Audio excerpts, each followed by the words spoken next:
Good morning children. Good morning sir. Very good morning. ಎಲ್ಲರೂ ತಿಂಡಿ ಆಯ್ತಾ? ತಿಂಡಿ ಮಾಡಿದ್ರಾ? ಓಕೆ ಮಕ್ಕಳೇ, ಇವತ್ತು ಒಂದು ಸ್ಪೆಷಲ್ ಟಾಪಿಕ್ ಬಗ್ಗೆ ನಾವು ಡಿಸ್ಕಸ್ ಮಾಡೋಣ. ಆ ಸ್ಪೆಷಲ್ ಟಾಪಿಕ್ ಏನಪ್ಪ ಅಂತಂದ್ರೆ ಹಬ್ಬಗಳು. ಏನೇ ಹಬ್ಬ ಅಂತ ಗೊತ್ತಲ್ಲ ನಿಮ್ಗೆ? ಹಬ್ಬ ಅಂದ್ರೆ ಹೇಗಿರ್ತದೆ ಅಂತ?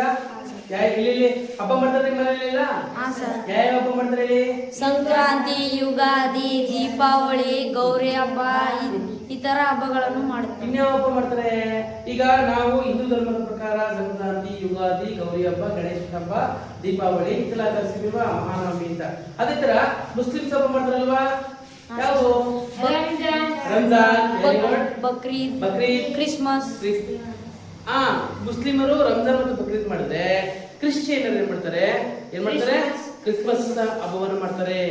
ಜೊತೆಗೆ ಗುಡ್ ಫ್ರೈಡೆ ಅಂತ ಒಂದು ಹಬ್ಬವನ್ನು ಸಹ ಮಾಡ್ತಾರೆ. ಈ ಒಂದು ಹಬ್ಬಗಳು ರಾಷ್ಟ್ರೀಯ ಭಾವೈಕ್ಯತೆಯನ್ನು ಸಾರ್ತಕ್ಕಂತಹ ಹಬ್ಬಗಳಾಗಿರ್ತದೆ ಅಲ್ವಾ? ಅಂದ್ರೆ ಆಯಾ ಒಂದು ಧರ್ಮದವರು ತಮ್ಮ ತಮ್ಮ ಧರ್ಮಕ್ಕೆ ಅನುಸಾರವಾಗಿ ಹಬ್ಬಗಳನ್ನ ಮಾಡ್ತಾರೆ. ನಾನು ಕೇವಲ ಹೇಳದ್ದು ಹಿಂದೂ, ಮುಸ್ಲಿಂ, ಕ್ರೈಸ್ತ ಮಾತ್ರ. ಅದೇ ತರ ಇನ್ನೂ ಹಲವಾರು ಧರ್ಮಗಳಿವೆ ನಮ್ಮ ದೇಶದಲ್ಲಿ. ಸೊ ಧರ್ಮಗಳ ಮೇಲೆ ಆಚರಣೆ ಮಾಡ್ತೀವಿ.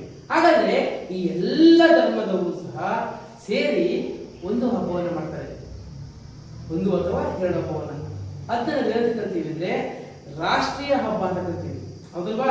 ಅಂದ್ರೆ ಅಲ್ಲಿ ಹಿಂದೂ ಇರ್ತಾರೆ, ಮುಸ್ಲಿಂ ಇರ್ತಾರೆ, ಕ್ರೈಸ್ತರು ಇರ್ತಾರೆ, ಎಲ್ಲ ಧರ್ಮದವರು ಸಹ ಸೇರಿ ಒಟ್ಟಾಗಿ ಮಾಡ್ತಾರೆ. ಅದನ್ನ ನಾವು ಶಾಲೆಗಳು ಸಹ ಆಚರಣೆ ಮಾಡ್ತೀವಿ. ಯಾವ ಧರ್ಮದಲ್ಲಿ ರಾಷ್ಟ್ರೀಯ ಹಬ್ಬ ಅಂತ? ಸ್ವಾತಂತ್ರ್ಯ ದಿನಾಚರಣೆ, ಗಣರಾಜ್ಯೋತ್ಸವ. Very good. ಸ್ವಾತಂತ್ರ್ಯ ದಿನಾಚರಣೆ ಮತ್ತು ಗಣರಾಜ್ಯೋತ್ಸವ. ಸ್ವಾತಂತ್ರ್ಯ ದಿನಾಚರಣೆಯನ್ನ ಸ್ವಾತಂತ್ರ್ಯದ ಸವಿ ನೆನಪಿಗಾಗಿ ಆಚರಣೆ ಮಾಡ್ತೀವಿ. ಅದೇ ರೀತಿ ಗಣರಾಜ್ಯೋತ್ಸವವನ್ನ ನಮ್ಮ ಸಂವಿಧಾನ ದಿನಾಚರಣೆ ಅಂತ ಕರಿತೀವಿ.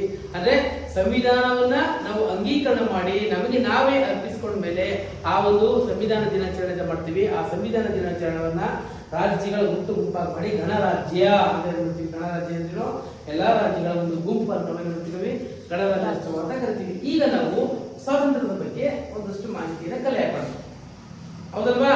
ನಮ್ಮ 1947 ನೀವು ಸ್ವಾತಂತ್ರ್ಯ ದಿನಾಚರಣೆ, ಸ್ವಾತಂತ್ರ್ಯ ದಿನಾಚರಣೆ. ಅದಾದ್ಮೇಲೆ ಗಣರಾಜ್ಯೋತ್ಸವ.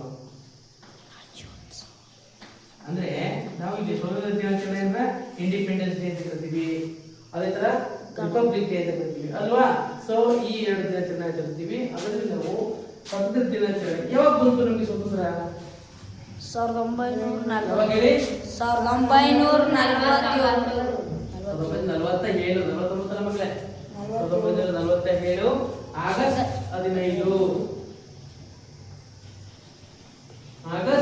15 ಅಂದ್ರೆ 14ರ ಮಧ್ಯರಾತ್ರಿ ಬರ್ತದೆ.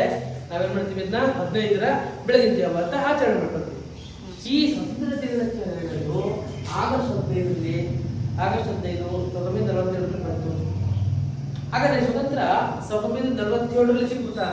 ಅಂದ್ರೆ ನಮ್ಗೆ ಆ ಒಂದು ದಿನ ಹೋರಾಟ ಮಾಡೋದಕ್ಕೆ ಸಿಕ್ಬಿಡ್ತಾ? ಇಲ್ಲ. ಯಾರ ವಿರುದ್ಧ ಹೋರಾಟ ಮಾಡ್ಕೊಂಡು ನಾವು? ಬ್ರಿಟಿಷರ ವಿರುದ್ಧ. ಯಾರ ವಿರುದ್ಧ? ಬೇರೆ ದೇಶದಿಂದ ವ್ಯಾಪಾರಕ್ಕಾಗಿ ಬಂದು ನಮ್ಮ ದೇಶದಲ್ಲೇ ಠಿಕಾಣಿ ಹೊಡೆಸ್ಬಿಟ್ಟು ಇಲ್ಲಿರ್ತಕ್ಕಂತಹ ಸಾಂಬಾರ ಪದಾರ್ಥಗಳಾಗಿರ್ಬೋದು, ಸಂಪತ್ತನ್ನು ದೋಚಿನ ಸಲುವಾಗಿ ಆ ಬ್ರಿಟಿಷರು ತಮ್ಮ ಆಧಿಪತ್ಯವನ್ನು ಸ್ಥಾಪಿಸಿಕೊಂಡು ಸುಮಾರು ವರ್ಷಗಳ ಕಾಲ ಇಲ್ಲಿದ್ರು. ಸೊ ಅವರಿಂದ ನಾವೇನ್ ಮಾಡ್ತೀವಿ? ಅವರಿಂದ ನಾವು ಕಿರುಕುಳವನ್ನು ಕಾಣಲಾರದೆ ನಾವೇನ್ ಮಾಡಬೇಕು? ಸ್ವತಂತ್ರವನ್ನ ಪಡ್ಕೋಬೇಕು. ನಾವು ನಮ್ಮ ದೇಶವನ್ನ ನಮ್ಮ ದೇಶವನ್ನು ಸ್ವತಂತ್ರವನ್ನ ನಾವು ಪಡ್ಕೋಬೇಕು ಅನ್ನೋ ಬ್ರಿಟಿಷರಿಂದ ಕೇಳಿದ್ರು. ಸೊ ಕೊಡ್ಲಿಲ್ಲ. ಹಾಗಾಗಿ ನಾವೇನ್ ಮಾಡ್ತೀವಿ? ಆ ಒಂದು ಸ್ವತಂತ್ರವನ್ನ ಪಡೆಯಲಿಕ್ಕೆ ಸಲುವಾಗಿ ಹೋರಾಟವನ್ನ ಮಾಡ್ತಾರೆ.